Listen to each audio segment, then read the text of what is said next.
Cuomo. I'm Kate Baldwin. And this is CNN.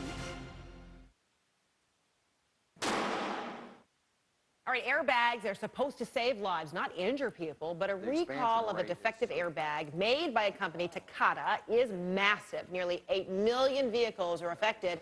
Democratic U.S. Senators Ed Markey and Richard Blumenthal penned a letter to the U.S. Secretary of Transportation saying this, quote, the government should immediately issue a nationwide safety recall on all the affected cars, end quote. And further, it goes on to say that car, quote, manufacturers provide rental cars at no cost to consumers if their cars cannot be fixed immediately because of insufficient replacement parts, end quote. All right, let's bring in automotive industry analyst and expert in car care, repair, and safety issues, Lauren Fix. Good to see you. Okay, so this is a very big list. It's not like one car manufacturer, one type, one model. So, Lauren, how do you find out whether it's your car that needs to be taken in because of the recall?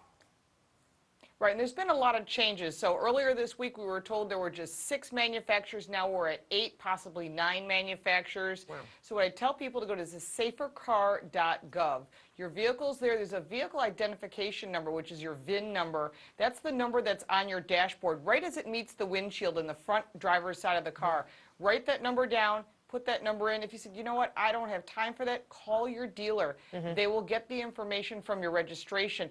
The key thing is, and I do agree with Senator Markey and Blumenthal, that this is very serious. This isn't just something that's Florida and Puerto Rico exclusive. There are other states that have heavy humidity, such as Texas and Oklahoma. I mean, most of the country does at some point. And this moisture is causing these airbags to deploy. And with 4 deaths and hundreds of injuries, this is a very serious recall. And then more than that, Lauren, so your car's on the recall list, you take it to, the dealer, but then aren't these airbags usually installed by the manufacturer? And so now customers are supposed to feel comfortable that the dealer or the repair shop, at the dealer is going to make these repairs or fixes? Well, initially they are produced and installed in the cars on the production line. However, if a car is in an accident, the collision shops are very well trained on how to properly install a new airbag.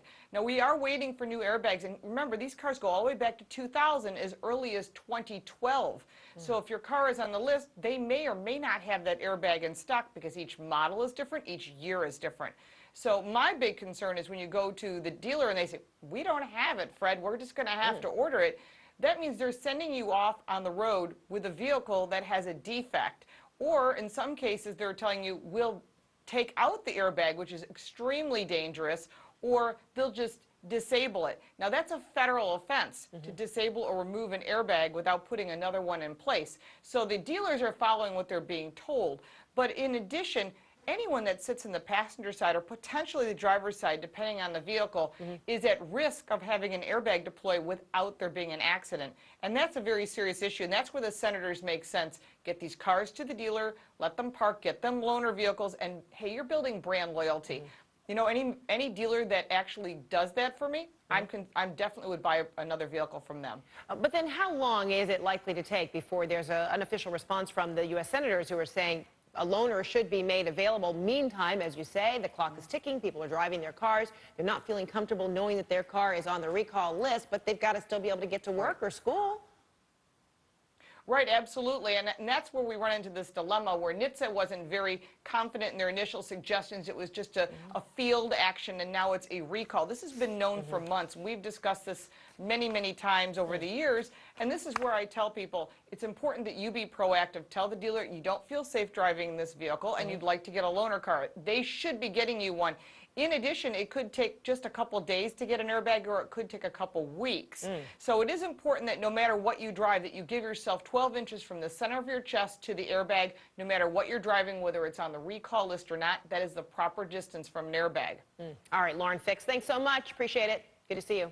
We'll be right back with more of the newsroom right after this.